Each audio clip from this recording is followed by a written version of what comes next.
Good morning, everybody. How y'all doing today? Happy Sunday, happy Sunday. Let's go say, hey, Steve Parsons, Trail Dust, Shane, Michael, what is up there? Ben Tunes, Paul Orchard, Jeff Killian, Transcendental Artist Studios, to my left or right, depending on stage. Uncle Buck's Forge, what up, brother? Uh, Double A Metalworks. How do everybody? Did I miss anybody?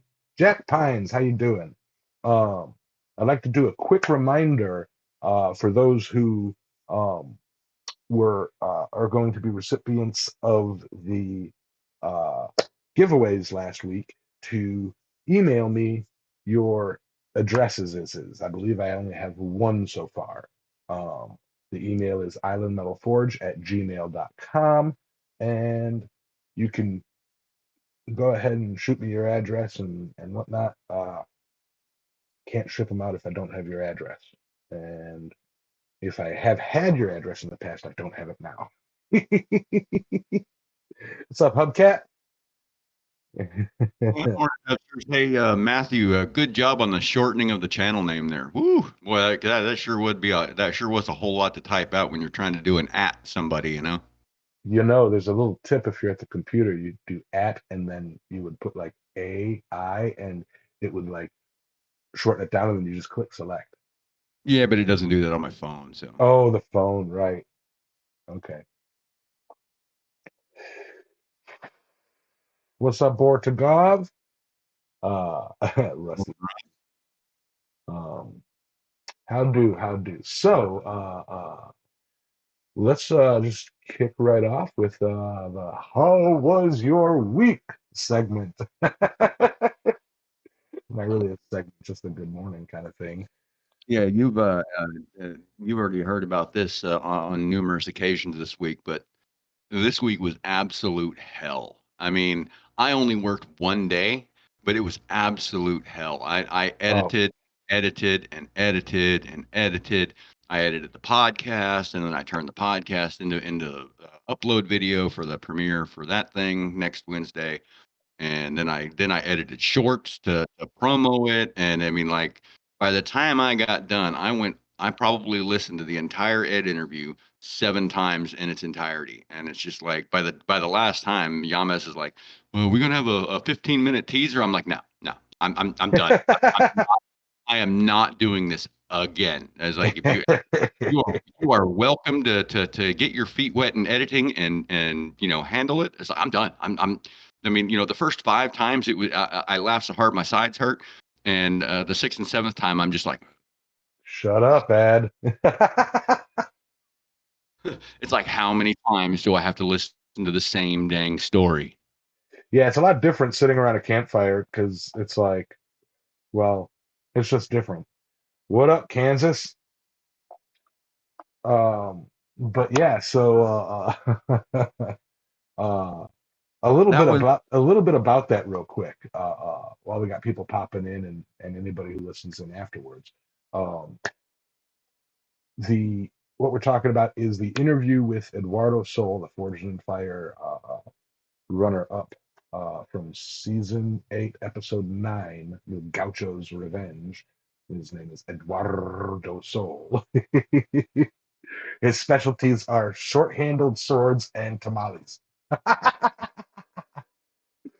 But yeah, so we did an interview with him exclusive to the podcast, and as a it's meant to be exclusive to the podcast to keep the integrity of the public videos on my channel, seeing as we keep a family-friendly show. Uh, but as a team, we kind of decided that we would upload um, the video of the podcast to the members of, excuse me, the members of Island Metal Forge channel. Sorry about that. Um, that was really loud. I do apologize. Uh, but yeah, so it is going to be a members only video due to the graphic nature of the content. Um, it is not that we couldn't upload it publicly, but it would what was the phrase that we used when we were discussing it? To look it up. Yeah, maintaining our family friendly environment. But you could either join as a member and watch the full interview, or you could listen. It's all coming out. You can subscribe to the Impractical Blacksmiths podcast. We'll get a link up in the channel for that uh, soon, and yeah, um, and listen to it there. So it's fun stuff. Um, what's up, Robert Whitney?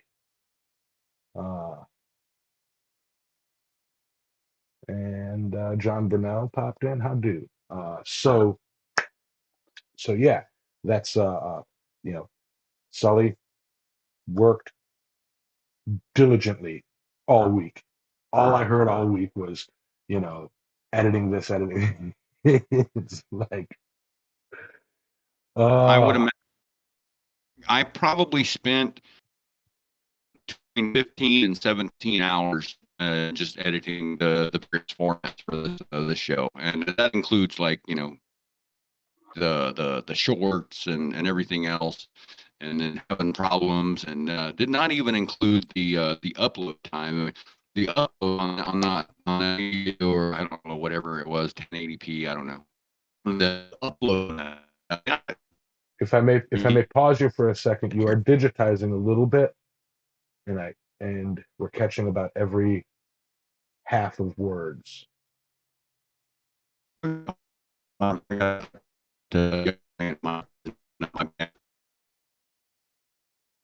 Still not clear.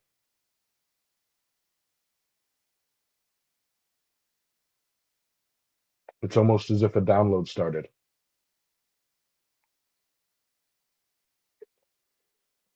I want to break free. I want to break free. Lord knows, Lord knows I want to break free. Who wants to live forever? No, you know. While Sully is clearing up his bandwidth, yeah, I'm not going to quit my day job. Yeah, uh, that was difficult. And I'm trying to have a chat, and you're singing in my ears, and I can't hear myself talk. I'm like, okay, this is not working. uh, That should get it done. Yeah, I have the grandson playing Minecraft over here, and I'm like, whoa, whoa, whoa, whoa, whoa, that is very resource intensive here. yes, I've got decent. I like to say I've got decent battery internet, and then of course, right as I'm saying that, somebody proves me wrong by playing Minecraft at the same time I'm streaming and going. Deer, deer, deer, deer.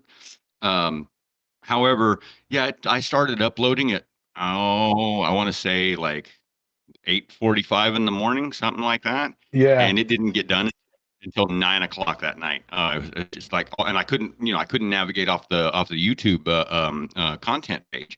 It's just sitting there uploading. The percentage is just ticking off 1% every like 15 minutes. It seems like, and I'm like, I wanted to play Minecraft. I wanted to watch some YouTube videos, and I couldn't do anything because I didn't want to use any bandwidth. I'm just like, come on, come right. on, come on, come on. 12 hours of just like living in the 50s, right? Yeah, yeah, To pretty much. I mean, to be fair though, be fair. what? To be fair. To be fair. To be fair. All right, To that's be enough. fair. Anyways, I do have my phone. I mean, so I could, do that, but because I could just turn the Wi-Fi off on it and run off of my data. But it was a heck of a week, and then to top it all off, I got a radiator put in my pickup and got her filled up, and this was Wednesday morning, right? And so I was supposed to work a night shift Wednesday night, and so Wednesday morning I put my radiator in because it had a leak, and filled it up, started it up to let it warm up so I could make sure it was topped off. I went and took a shower, came back outside. The temperature gauge is absolutely just pegged on the thing, and I'm like, shut it off, go over there, feel, one radiator hose is hot, one radiator hose is cold. And I was like, well, that's either the thermostat or the water pump. And I'm looking at the water pump and I'm like, no, no. Please don't be the water pump. You really don't want to have to take the whole front of the engine off. So I was like, well, start with the easy one. Pop the thermostat out and hollowed it out and put the outer ring back in there, and ran like a champ. Stayed right on cold. So uh, just in the interest of having time and everything else like that, I had my daughter come pick me up in Midland, and so what, Thursday? Yeah, Thursday, for because I'm here for my days off. And Thursday, I had her, or I took her car to town and I got the parts for my pickup and all that. So I will be back rolling on my own come Tuesday. So that's my week in a nutshell. How was Nice. your week? Um, it's been a shift. Firstly, what's up, Josh? What's up, Robert? What's up, Eric? And what's up, Carnage Creations? Paul Montanini, how you doing? Um, so as most of you guys know, for the past several months, I've been insanely busy, like go, go, go, go at work. And this was the first week where, while we're still busy, it wasn't that crazy pressure to get, like it was, a lot of work to be done, but instead of getting off at like 4 to 5, sometimes 6, getting off at like 2:30, 3 o'clock, and it was like, whoa. And I haven't made that mental shift, because I don't know if that's just a temporary thing or if like the boot's going to drop and it's just going to go right back to it. But I haven't made that mental shift to start getting back into the shop, which I need to do. But yeah, so a little bit of breathing room this week, a little bit of, dare I say, relaxation. um, Shop wise, I haven't done much in there. I was out there a little bit yesterday, but not as productive as I would have liked. Again, making that shift in the brain to shop work. But I've got some brackets that I need to make, and I figure I'll work on the design and testing phase, um, during my show tonight. Uh, and yeah, um, pretty much just been beta testing games and uh, taking care of stuff online, you know, uh, cheering Sully on during the week of editing, feeling horrible that there was nothing I could do to really, you know, help. um, Yeah.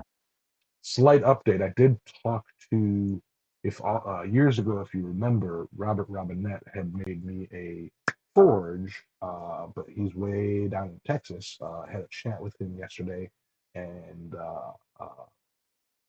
he is moving like in the next couple of weeks, and he may or may not have enough space on his moving truck to bring the forges with him to the new location. So we got to figure that out. Figure out a way to either get them from him or store them, or worst case scenario, sell them. You know, uh, but yeah, it's like between COVID and the market dropping out, I just lost all possible chances for me to get down there and pick them up. Uh, so yeah, got to figure that out. But yeah, so that was my week in a nutshell. Very boring week if you think about it. But yeah, how's everybody doing? Uh, what's up, Donut? Speaking of Donut and Robert Robinette, the Forge Around the World book project is currently on its way to Robert Robinette. He is going to find time and stamp it and then bring it back to Donut, who will go on the Facebook page and pick somebody from the post that I put up there to send it to next. It is out of my hands right now, and we will be waiting for updates on the Facebook page from those who receive it. So yes, let me see. Trying to read up the chat. Carnage, you get better. Flu stuff. Um, I already stamped it. I don't care anymore. John Brunel. But yeah, so wow, we're 16 minutes in, and we're already done with our intros. That's what we get from having two hosts today. Usually it goes off a little. Right. Yeah, all right. And with that, I think we can call that a show. And no. All right, yep. We'll see you guys all later. No. Oh, So I wanted to bring up Robert Luna said earlier. He has hundreds of old thermostats they take out of houses at his job. It could make a huge mercury blob. There's not a lot of mercury in those things. Maybe, I mean, yeah, I mean, I remember. It's been a while since I've seen a mercury switch, but I remember how much is in them. They're handy. And every time I come across one, I crack it open and pour the mercury into my collection. Just to keep it all the all the same. So, or all in one place. I mean, yeah, that's a good way to not necessarily dispose of the mercury, but to keep it contained. Instead of having all those thermostats rolling around, so one drops, somebody steps on one, because mercury, when it hits the ground, it turns into these little bitty microscopic balls of liquid metal that can go in every direction at, like, I swear that they move at half the speed of sound. It's just like whoo. And they're so tiny. I mean, like, I used to, when I dropped mercury in my shop up in Wyoming, I'd sweep, because I had like a little area where I did my chemistry stuff, and then I would find I'd just be walking along, and just out of the corner of my eye, I'd see this little bitty tiny ball of mercury 30, 40 feet from where I dropped I mean, like, just a drop of mercury, like where I spilled just a drop. And it's like, how the hell did this get all the way over here? And then I'd wind up having to sweep the entire shop, and sweep it all into a pile, and then, put some water in there, run it around, and anyways, kind of do it in a, can't think of the name, gold pan. And then all the mercury kind of settles to the bottom, and all the little balls of mercury come together. It helps to have a little bit of vinegar in there, because that takes the mercuric oxide off the surface, and then all kind you're of digitizing again. okay. That sounds like you're back. Um, Sorry. So as I understand it, and with what you're talking about, mercury has much of the same properties as, say, flubber from the Robin Williams movie Flubber, where it kind of has a mind of its own, and if you don't watch it carefully, it does its own thing. yeah. Or no? What's that? I was reading. I'm sorry. Oh, I was saying, to me, listening to your experiences with mercury, it sounds like it has much the same properties of flubber from the Robin Williams movie Flubber, where if you Yeah, don't yeah. keep an eye on it, it does its own thing. Right. There you go. Um, yeah. I don't. I'm unfamiliar with. Robert Lotus said his father used to clean pennies with it, and now they say it's toxic. Yeah, it's pretty toxic if you ingest it. So I would not recommend it. They have they're saying mad as a hatter, and that saying comes from hatters back in the day used to use mercury to stiffen up the beaver skins or whatever, and so they would be constantly exposed to mercury vapor, and it would just eventually you get heavy metal poisoning and you go crazy, among other things. There are a lot of other very worse symptoms to heavy metal poisoning, and mercury Yeah, is one of the easiest ones to get. Um, and Michael Hayes asked, wouldn't we have to get mercury terribly cold to forge, and suppose it may be brittle like the gallium? Now, I mean, I can just pop right into that, and I won't have to go through it later. The freezing point of mercury is negative 38.8 degrees Celsius, which is basically the same in Fahrenheit, because Celsius and Fahrenheit kind of line up there at negative 40. Um, so I would pretty much, in order to freeze it, I would pretty much need liquid nitrogen to do it. But unlike the gallium, for some reason, frozen or solid state mercury is very malleable, and you can cut it with a knife, much like sodium metal. It's very soft and malleable when it's frozen. Uh, Hmm. so yeah, that's interesting to note, and I don't know why that is. I mean, it boggles my mind how the gallium was just too brittle to be able to do anything with, and then mercury, which it seems like it would be a close cousin. Yeah. Not Yeah. You all right? yep. Yeah. See now Yeah, we talked about this before, um, and I know you said impractical right now, but hey, that's our name. In the future, when we have the resources, wink, wink, um, I would love to get together and get some get a cask of liquid nitrogen, even if we have to make it our dang selves, and go ahead and attempt this. right. Yeah, no, one of these days I'm definitely going to do it. Yeah.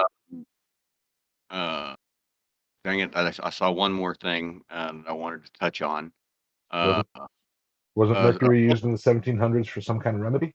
Indeed, it was. It was used as a remedy for heavy metal poisoning. That's funny. That's funny. And I mean, like even back in Roman times, they the Roman aqueducts were all lined with lead. They didn't know that lead was toxic, and so the gaps in the aqueduct, so that the water didn't leak out. They just pounded lead down into the gaps, and it worked fine, or poured it, whatever. And so the Romans had a problem with heavy metal poisoning due to lead. In the city, I mean, like because the aqueducts brought the water to the city for all over the country and stuff.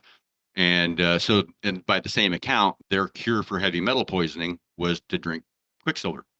And I don't even know how that like moved beyond that happening to one person. I mean, like when you the first person that's got, of course they don't know it's heavy metal poisoning. They're just like, oh, you're sick. These are your symptoms. You need to drink some mercury. Well, then when that person dies, and they go, I mean, you would think they would go, well, that didn't work. Right? Because in every, I mean, like in every instance, anybody that drank the mercury would died. I mean, that's the way it works. I mean, maybe not immediately. I mean, it would have had to take some time because they didn't have chelation back then. They couldn't filter the stuff out of your blood. But yeah, I mean, it's just like how is that a remedy? I mean, I understand that they didn't understand what the problem was, and that and all that, but well, whatever. Let me go ahead and get into the weeds of this one just a little bit, though, Of since we're at. course. Of course. Yeah. So a lot of people want to know why like mercury has the chemical symbol Hg. It makes no sense whatsoever. But it's like, where does that in? Well, that's the word was originally Greek, and it was hydrargyrum, which means water silver. And that's so that was the original name of the element. That's why it came up with Hg. Um, let's see. Mercury occurs. Mercury occurs naturally in the form of cinnabar all over the world, pretty much everywhere. Oh, And in not any not hmm? Cinnabon. Sorry, not Cinnabon. I heard Cinnabars, and I'm like, Yeah, sorry. yeah. And I've heard stories of people that near Trinidad, Colorado, or Natarita, Colorado, they would have there would be old cinnabar mines up in there, and you could go in and like there would be mercury just like pooled on the floor in the old cinnabar mines. So and they would actually mine the this was in the gold producing area of the southern Colorado mountains, and they would mine the cinnabar specifically to get the mercury to amalgamate with the gold in their gold mining operations. So they would be mining gold alongside mining cinnabar so they could use the mercury. And so, anyways, mercury is used mostly in like thermometers, barometers, manometers, sphygmomanometers, float valves, mercury switches, mercury relays, fluorescent lamps, and other devices. Although it's pretty much being phased out. I know I bought my mercury, maybe 10 years ago, something like that.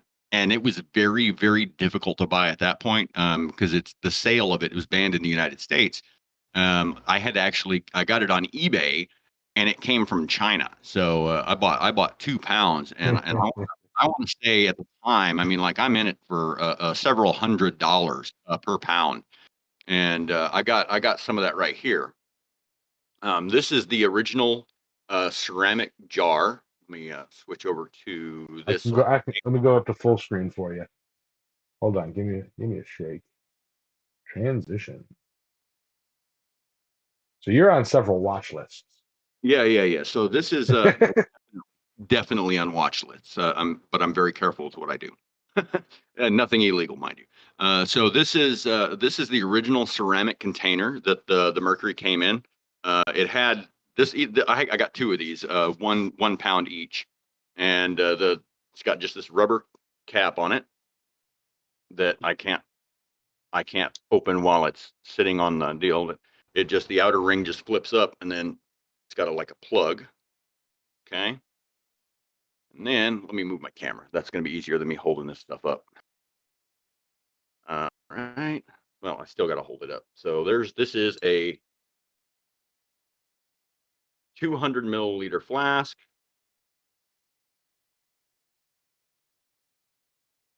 I love the look of that. Oh, Very what a satisfying, isn't it? yeah. And that is 2 pounds of mercury, right at 50 milliliters. Some heavy stuff. Yeah. That's pretty heavy, and I'm nervous sitting there holding it because it's it's like it slips out of my hands and drops and hits the floor. I am hosed. Hosed. I mean, like literally. There's an air conditioner vent like 3 feet away. It's going to get in there. I mean, oh god, I can't even imagine the massive cleaning effort I would have to have like still this 2 pound thing of mercury. But so, Couldn't you anyways, just take a magnet to it? yeah, no, I'm assuming it's non-ferrous. it is non-ferrous. Yes. Careful. Now, Don't talk. Don't talk. Don't let us distract you. Just keep pouring it. That glorious shot right there. That is an awesome. Wow. Get it all. Yep. Yeah. my lid. I was like, wait, where's the lid? Yeah. Donut says, "Don't sneeze." Yeah, right. Um, now that particular mercury right there is still has probably a half an ounce of gold in amalgamation with it. But it's all like flour gold. So I mean, like even when I'm sitting there pouring it, you can't see it or whatever. Now, if it had any larger chunks, they would have like you would have seen those in the pour. If there's anything that was sizable, but it's all flour gold that's in there. I've run it through some black sand a few times, and is what it is. One of these days, I'll get around to running it through the mercury still, which is called a retort, and recovering the gold out of that. I don't have a report for that. But that is my purpose for having the mercury is for precious metal recovery, specifically gold, because platinum does not amalgamate with mercury. However, something that is very interesting is aluminum. And let me find that one at. 'Cause, I can probably run it off the top of my head, but okay, mercury readily combines with aluminum to form a mercury aluminum amalgam, which when two pure metals come into contact. Since the amalgam destroys the aluminum oxide layer, which protects metallic aluminum from oxidizing in depth, as in iron rusting, even small amounts of mercury can seriously yeah, on YouTube where they put a little bit of gallium on top of an aluminum can, and then it just basically dissolves the aluminum can. Uh, um, um, um, Um, Mercury does the same thing by amalgamating with it. That's what gallium aluminum amalgam, mercury aluminum amalgam. Anyways, for this reason, mercury is not allowed on board an aircraft under most circumstances because of the risk of it forming an amalgam with any exposed aluminum parts in the aircraft. And mercury embrittlement is the most common type of liquid metal embrittlement, which is when yes, that's the amalgamation thing. Like you touch the mercury to some aluminum, and you come back in an hour, and you can just snap it in half or whatever because it became so brittle. Now, the one of the most interesting thing for me that I came across when I was doing this is the isotopes. Now, I know people's eyes gloss over when I get into the weeds with isotopes, but this one is actually fairly interesting. So there are 7 stable isotopes of mercury, and I don't need to get into all that. The only where's it at? Oh, hold on. For the synthesis, okay, 2 stable mercury isotopes are of potential interest: the trace isotope 196 and the more abundant 198. Both are 1 neutron removed from 197 mercury, a radioisotope which decays into 197 Au, which is the only known stable isotope of gold. However, the rarity of 196 mercury and the high energy requirements of nuclear reactions knocking out a neutron from 198 have thus far ruled out practical application of this real philosopher's stone. So, if you remember, like the entire purpose of uh,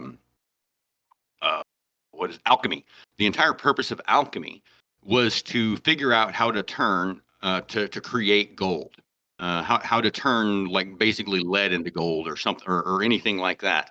And those 2 isotopes of mercury are the only 2 atoms that can turn into gold. So of all of the different things, 197 the radioactive isotope 197 mercury decays into gold. But it's fairly quickly too. That's why it doesn't really, it has to be created, or, it doesn't really exist in nature because it's all already decayed into gold. And so you have to either add a neutron or remove a neutron from 196 or 198. And so that's, I found that to be fascinating because, you can basically create gold from mercury if you have the right isotope. I might have one laying around. Let's get to it. Right. And Is Vegemite the right isotope? yeah, that's it. That's it, right? Product placement. Wow.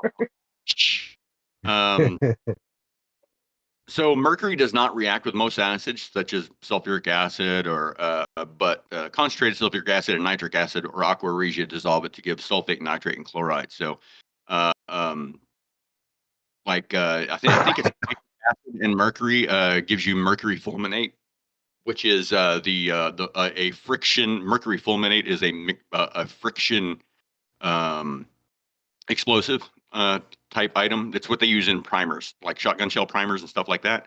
They use they are a mercury fulminate, much like what do you call it? The Breaking Bad episode where what's his name? Walt. Well, yeah, Walter or Heisenberg has them great big crystals, and he's like, "You got one thing wrong. And he picks up that crystal and blows up the whole office. I mean, that's fairly unrealistic, and mercury fulminate doesn't actually look like that. But it was for me, that was just a fascinating. Like, that was so cool. But in the chemistry of it, that's what he was using, was fulminated mercury. Yeah, that's Mythbusters did an episode on that. It did not create the big explosion. No. I It's like a that Breaking Bad Mythbusters episode. right. Let me see. I will say, hold on, let me find it here because I got to get to. Let's see the history. Well, it was found in Egyptian tombs that date from 1500 BC in China, Tibet. Yeah, it's thought to prolong life, heal fractures, and maintain generally good health. Although it is now known that exposure to mercury vapor leads to serious adverse health effects.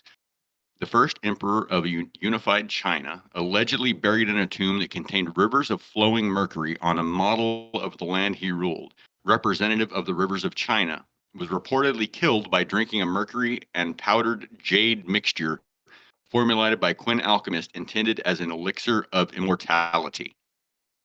Yeah, hmm that yeah. I'm pretty sure those guys got fired. I think they did it on purpose. Like, it's like we found this stuff.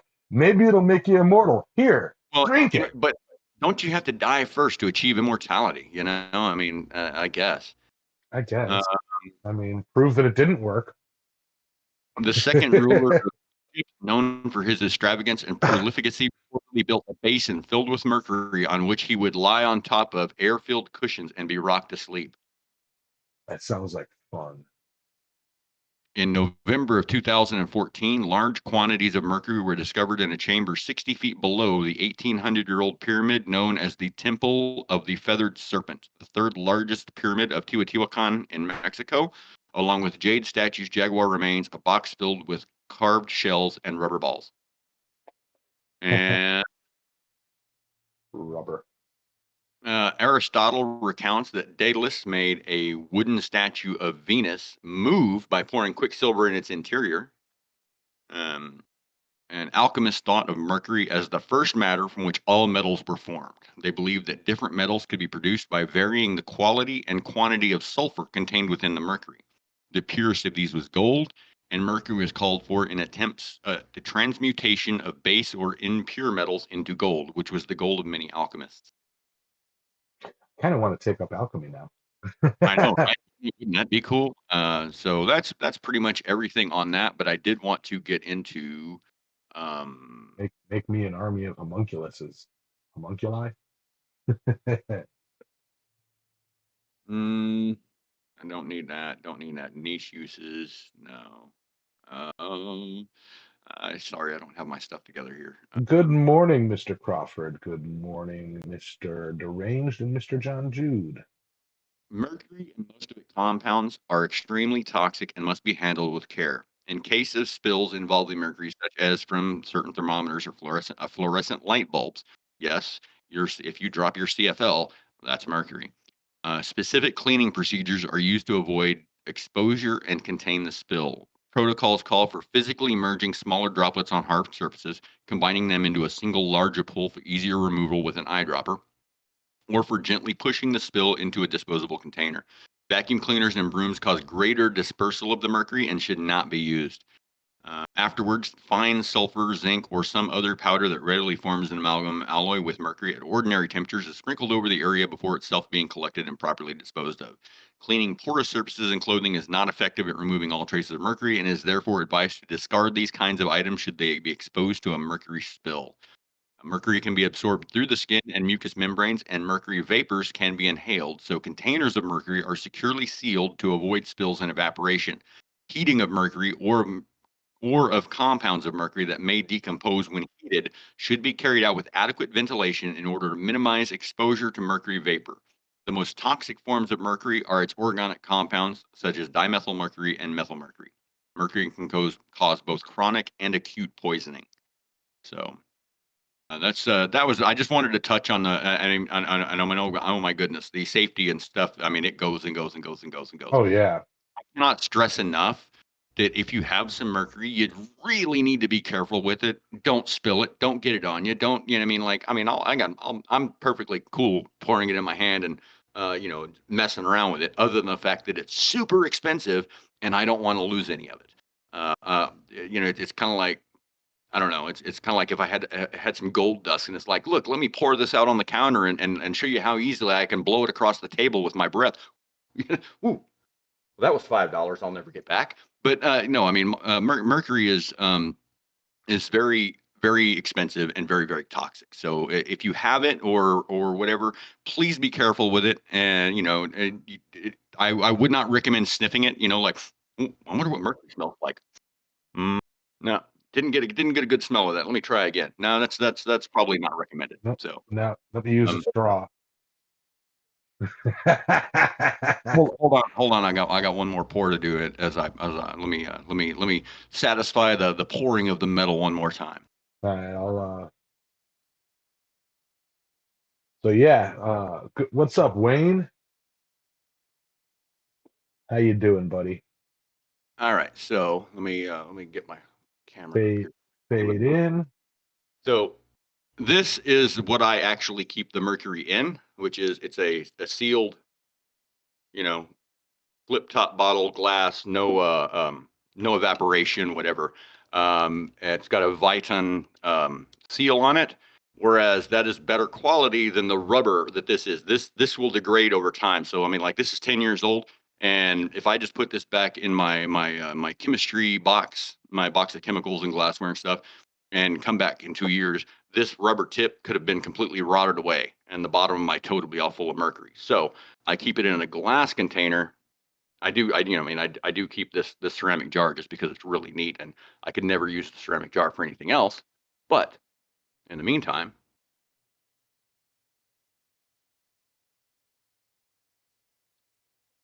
Ah, ah, ooh, ooh, ah.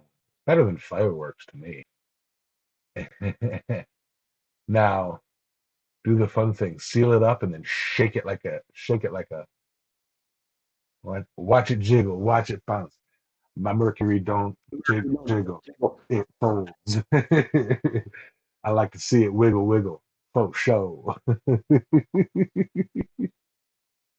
uh, you'll notice there's a little bit that is water and with a little bit of vinegar. See, it's kind of gray that yeah. I put because this thing.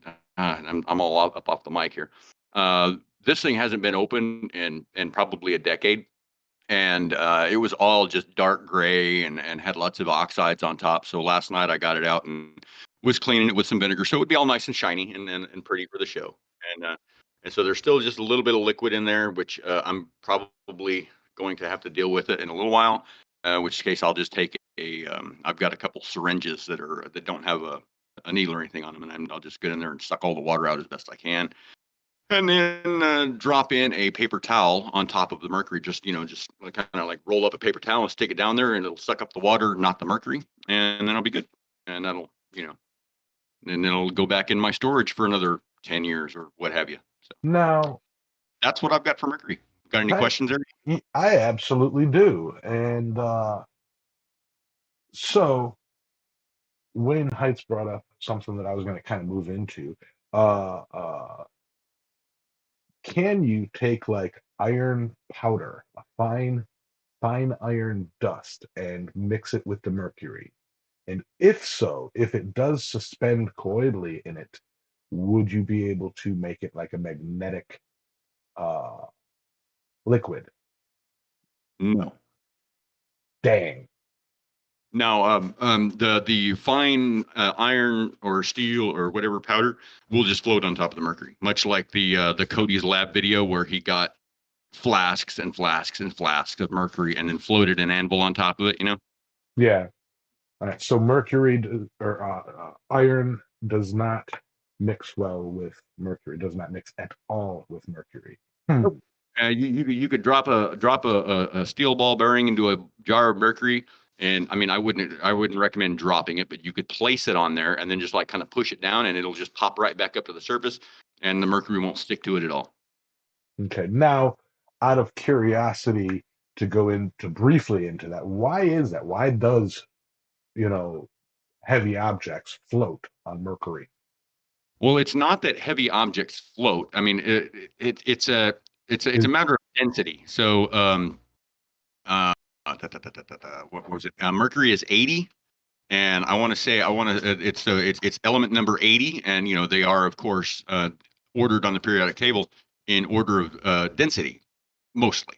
And so the higher the number, the more dense it is. And iron is 56, so 56 floats on 80. The only things that are going to sink in mercury would be elements heavier than 80. And off the top of my head, I mean, I don't have a periodic table in front of me, so I couldn't really tell you. But let me. I'm looking for a specific paragraph that I read earlier that I wasn't gonna really touch on because density and absence of viscosity? what?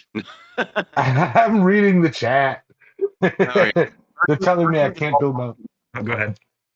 Mercury dissolves many metals such as gold and silver to form amalgams. Iron is an exception, and iron flasks have traditionally been used to trade mercury.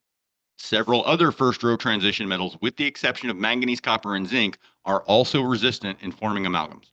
Other elements that do not readily form amalgams with mercury include platinum, sodium, and platinum and sodium. They didn't have an and in there, and that's really weird when it was only two. But and then that was right before the aluminum bit that I had. But yeah, so iron and the platinum and a few other metals absolutely will not amalgamate with mercury. And that's what it means. If like when you can drop it into it and it sucks it down in there and it mixes with it or whatever, that is an amalgam. Okay. A mixture of metals when one of them is liquid. So now, in my quest to make mercury magnetic, what about like the rock that's a magnet? Can you crush that up into a fine powder and mix it with mercury, or is it magnetic because it's ferrous? It would be magnetic because it's ferrous. Oh, so there is no possible way to magnetize mercury. I mean, if Thank I you, can't, Roger. I Hematite. can't say no because if you froze it, and super cooled it, like superconductors or whatever, it would. I'm not sure if because if it's floating on a magnetic field, is it then also magnetized with an opposite charge? It's possible. And if you froze it into like a rod, I imagine you could make because it's a very good conductor of electricity, and therefore I would think that if you froze it into a rod, you could wrap a copper wire around it and turn it into an electromagnet. So Yes, because it is conductive. it is a bad conductor of heat, but a very good conductor of electricity. Which makes Hence, it excellent for superconductors. right. So yes, if it was frozen, I would imagine it would be a. I can't imagine it being any worse of a superconductor than pretty much anything else. It'd probably be pretty decent. All right. Now Daniel brought up a question that I was going to ask next, and I'm exercising that big brain of yours. What about mixing mercury and gallium? What happens when you do that? Hmm. I have. I mean, like I honestly, I mean, like I don't that know, and that sounds like fun. If I'm being honest myself, well, yeah, it does. But I mean, like make sure it don't go boom. it's just two metals, and yeah, I'm not. Now I'm gonna have to try that. You got to record it, even if it's a short. Because I've got my tube of gallium still, of course, and I know. got 2 pounds of mercury. There's not really enough gold in that to really worry about. Obviously, I'm not real worried about it because it's been in there for a decade. But Rob yeah, says do it now. I don't have the gallium here. The gallium's in Midland. Okay. So what I would say, do a small scale experiment. Take like a plastic syringe and pull up like equal parts gallium, equal parts mercury, like in small amounts, separately, and put them, say, on a paper plate or something where you can put the camera down and watch what happens. Well, what I think I'll do is I'm gonna thaw my gallium, and I'll put a drop of gallium on like a little paper plate or whatever with a drop of mercury while they're still liquid, and Yes. see if they combine. And I also will take a drop of gallium and let it re-solidify, and then put a bit of mercury on top of that and see if it like amalgamates like it would aluminum stuff. Hmm. And so I mean, because like I can't freeze the mercury and stick a solid piece of mercury on a solid piece of gallium because I just don't have the I don't have the ability to freeze mercury, but I can see what it does with both solid and liquid gallium. That's an interesting how is it going to mix type thing, you know, or does it mix at all? Will Yeah. they be will they be metal phobic, you know, where they just sit next to each other and won't do anything? I don't know, And if but they I do you mix, know, find out. if they do mix, um, or if they do mix, then what would it take to unmix them, tossing it in like the centrifuge or something to see if one is denser than the other and they separate? I don't know that I really want to go that far. That's having a mercury and gallium. What I would probably do is put it in with aluminum and then put the aluminum in water. I would amalgamate it with aluminum, and then I would because that'll the crushed up aluminum once it's sucked up as much aluminum as it can suck up, then you drop that into water, and in the water it will break up and release hydrogen gas, and I believe it'll form aluminum oxide and hydrogen gas, and the aluminum oxide will be pushed off. And now that's not going to work because you just get your liquid gallium back in the bottom of the thing with the aluminum oxide. In which case, I would still have aluminum or gal. You know what? I know how I could. I know how. I could freeze if it. if they um, combine, freeze it in the freezer, the gallium will freeze into likely a powder because if it's combined, and then you can strain the mercury out. Yeah, I think that or the crystalline structure of the gallium will cause it to like attach to other gallium and it should just crystallize. I would think it will crystallize and just push the mercury out. Could be, And could be, could be. This just sounds like so much fun. well, and honestly, I mean the thought never even. I mean, like I've had the gallium for what 6 months now, and That would have been my first thought if I had both of those metals. I'd be yeah, like, and I wonder, push them together, it never occurred to me. make friends. Yeah, and Daniel kind of nailed it right there, though. It took me a minute to get around there in the thinking stage, but once chilled, the gallium should fall out of suspension with the mercury still liquid. Correct. Yeah. And here I'm thinking, well, okay, I could combine it with this, I could combine it with that, and then I can extract this that way. I definitely started out going the complicated route first. And then right when I got to that point where like, well, no, I'm going to have hydrogen, I'm going to have aluminum oxide, and I'm still going to have an alloy of mercury and gallium. What the? And then I thought, wait, I could just freeze it. Right? Why didn't I think of that 36 seconds ago? But yeah, fight night. Two metals go in and only one comes out. The Blunder Dome. Oh, I digress. Oh yeah. There you go. Mixed to Metallica. Yeah. Pour the two together. Beer near near near. Beer near near near.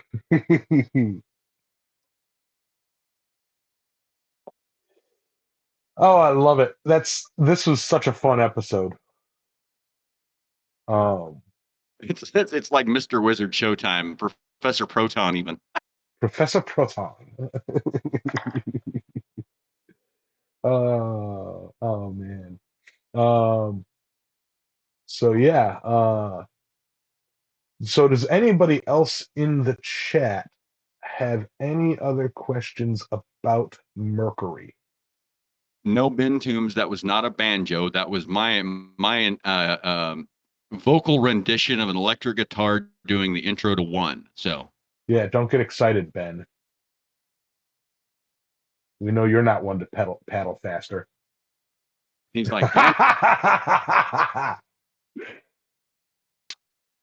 Ben, Ben in a boat goes in a circle. No, in a rowboat. I want to throw him in a pool. Oh. you think you think you can do circles in a rowboat? You ought to see him in a sprint boat. Why are we only turning right? Uh, Yeah, sorry. he drives a boat for UPS. They're only allowed to make right hand turns. Yeah. Make a horrible NASCAR driver.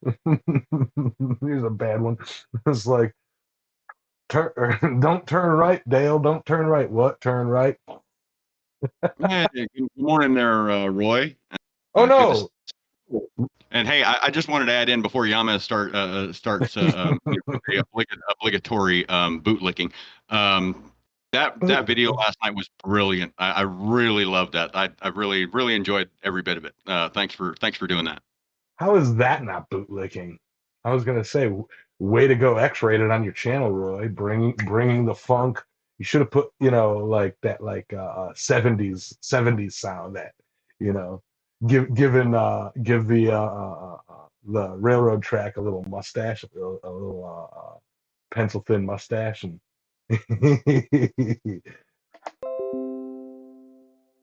oh, that was me disconnect and reconnect. My freaking internet. Um, had to work with free music, right? Should have just looked in the YouTube music selection. 70s porn. um, Yeah, the Barry White would have been perfect. Yeah. yeah. Hey Yamas, what are you going to be forging this evening? I have an idea. I need to work on some lantern hooks. So, um, but yeah, uh, fantastic video, Roy. I enjoyed it. I can't believe some people were giving you some flack about that. They're like, well, I guess you lose your G rating. Shut up. It's just animals, you know. Never thought I'd see this on your channel. What? Probably the same people that complained about you forging a skull.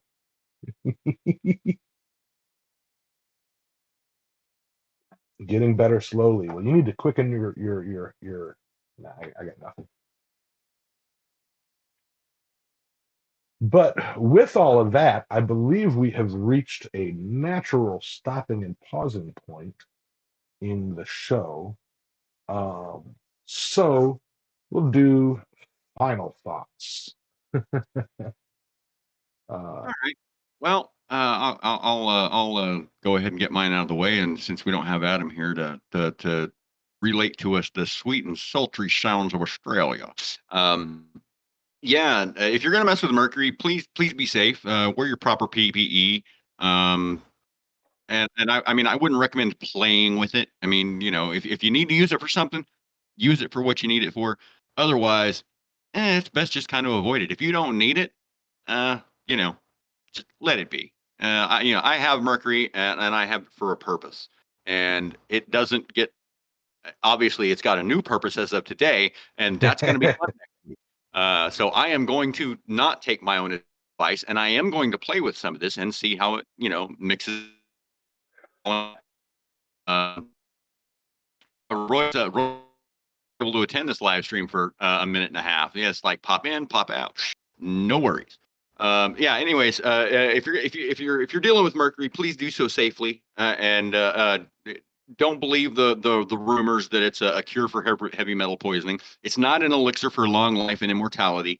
It's just bad. So, um, y'all get out to your shop, make something, have fun while you're doing it. And Roy needs to work on healing up and get that arm better. So see you guys next weekend. Yep. As always, huge thank you to uh, everybody involved. My co-hosts. Adam's not here. Go figure. And for big round of applause for all the work that Sully has put in. You will see all that stuff next week, next Wednesday, I believe. We're dropping videos in the members channel and podcast stuff. um, you can find me here at Island Metal Forge. Google all the socials that I think I'm at. Uh, Twitter, YouTube. I think I'm on YouTube, Instagram, Facebook, etc., etc. You can find Alex over at Transcendental Artist Studios on Instagram, Google. I don't think he got a Twitter. Uh, and YouTube. Like, share, and subscribe, all of it. And you can find Speargrass Forge in the chat. You can find him at uh, all of the typical socials that I just said, as well as a couple of other risque ones. uh, Hey, so, real quick, words. Use your words. Use your words. Trail Dust asked if you could show the picture of the Jack Pines inspired coal rake that he put up in the Island Metal Forge chat real quick. yes, I can try. Now, let me go. And it is right here. So yes, I can. It's right there. It's a mustache coal rake. So that's a fun looking project. But oh yeah, I like it.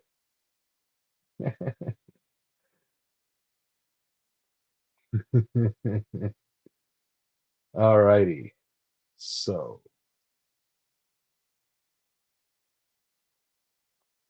now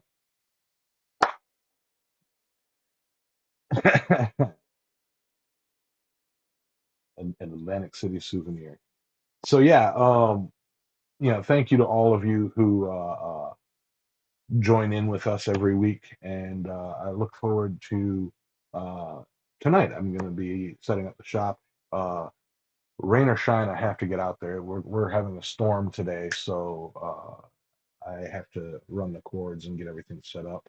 Uh, yeah, but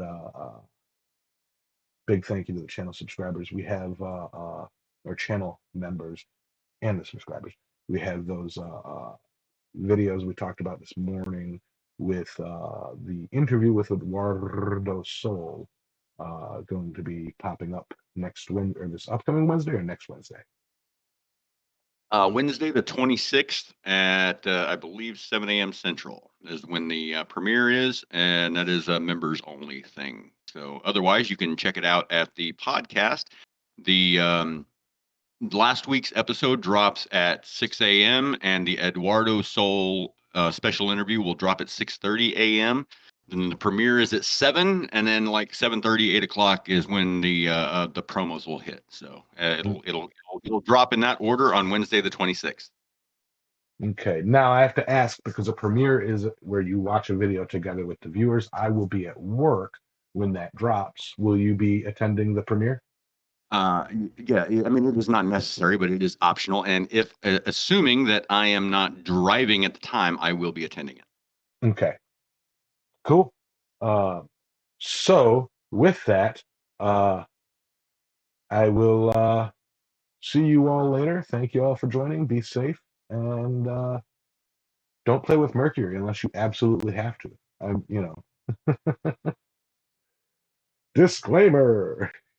So yeah, we will see you this evening at 6 p.m. Eastern for brackets and live forging and fun. Bye, everybody. See ya. Have a great week.